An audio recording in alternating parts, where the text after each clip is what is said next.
Hey YouTube, this is Zach with Achilles Financial, and today we're going to be talking about Nvidia as they are going to be announcing earnings later this week, and that is going to be occurring on Wednesday, August 23rd, and that is going to be after hours. Currently, they are going to be reporting an estimate of $1.76 to $2.36 for their earnings report. The previous year's quarter two was 51 cents. Now, it's important to call out that this is supposed to be a monster quarter for Nvidia. Last quarter, if we look at the quarterly view here on TD Ameritrade, in Q2 of last year, they reported total earnings numbers of about $6.7 billion in total revenue. Now, at this point in time, the consensus estimates for this quarter or Q2 is going to be $11.1 billion in total revenue, which would be a monster increase on a year-over-year basis.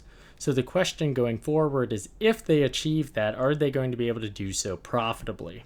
Last quarter, they announced earnings and it went up really strongly, and part of that was because their net income forecast was also going to return to prior numbers. The Q1 numbers were lower year over year, but they were increasing from Q4 to Q1 of this calendar year. Now, the Q2 numbers from this year are currently expected to be an increase year over year, and frankly, they have to be because the last quarter's numbers, it was on a decline year over year, both on a profitability as well as a revenue basis. Now, at this point in time, what we're going to be looking for is an increase on the first quarter revenue, which was down 13%, but it was up 19% quarter over quarter, just down year over year. Now, some of the things that I would call out that really hurt the company was when we're looking at the valuation. Nvidia has historically been a monster when it comes to profitability.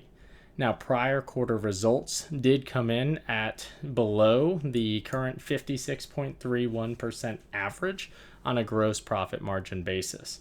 At this point in time, they're going to be looking for a return to their plus 60%, so they're currently expecting 66.1%.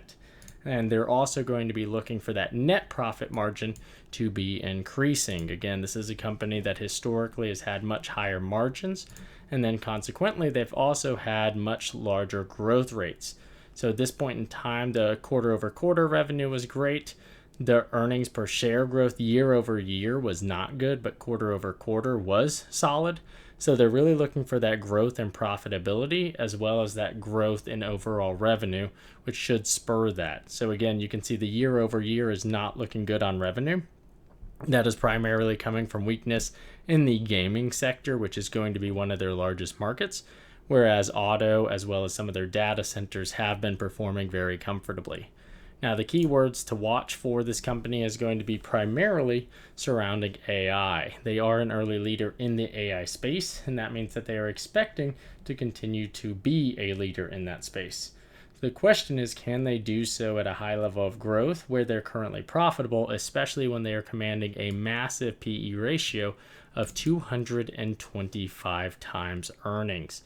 So that is huge, not even just for them, but as far as any other tech stock out there. Now, at this point in time, one of the things that we could expect to see is strong earnings and a stock fall. Now, I'm not currently expecting that at this point in time, but I would call out that the stock is up more than 180% year to date. Again, they started the year here at $145 a share, and they're currently sitting around current prices of $425 to $435 a share, although they are well off their highs of around $470 a share. So the question is, at what point do they go back to normalized levels, or if this is going to be an earnings that causes them to increase?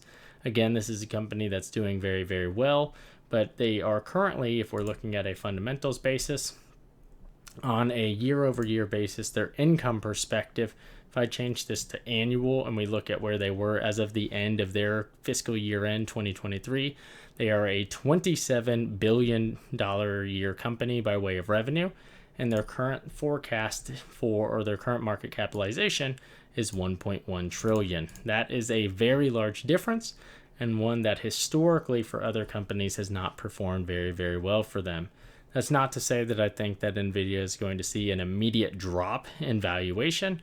I would just highlight that when we're talking about the company performance and how individuals have been trading it, you can see that overall the consensus estimate continues to be very, very strong from sell-side analysts, which again, they have been increasing heading into earnings, despite the fact that the stock is up $180 year to date. However, what I would call out is that when I look at the expert insights that TD Ameritrade offers and we go to insider activity, since the selling earlier this year, the company has continued to sell significant amounts of stock. Largely over $200 million in stock sales have happened at this point in time. So going forward, I think that the company itself is run in a fantastic position. They do very, very well. The software continues to, or their margins continue to be very representative of how the tech industry performs. However, I think that they are a little over their skis in terms of market valuation, and with the current interest rate environment, that could be very punitive. So this is going to be one to watch and could have much larger, broader impacts on the industry. Other companies to watch definitely include AMD. So this is the one that I'm going to watch. Check out the Discord, linked in the description down below, and I look forward to seeing Nvidia announce later this week. Talk to you later.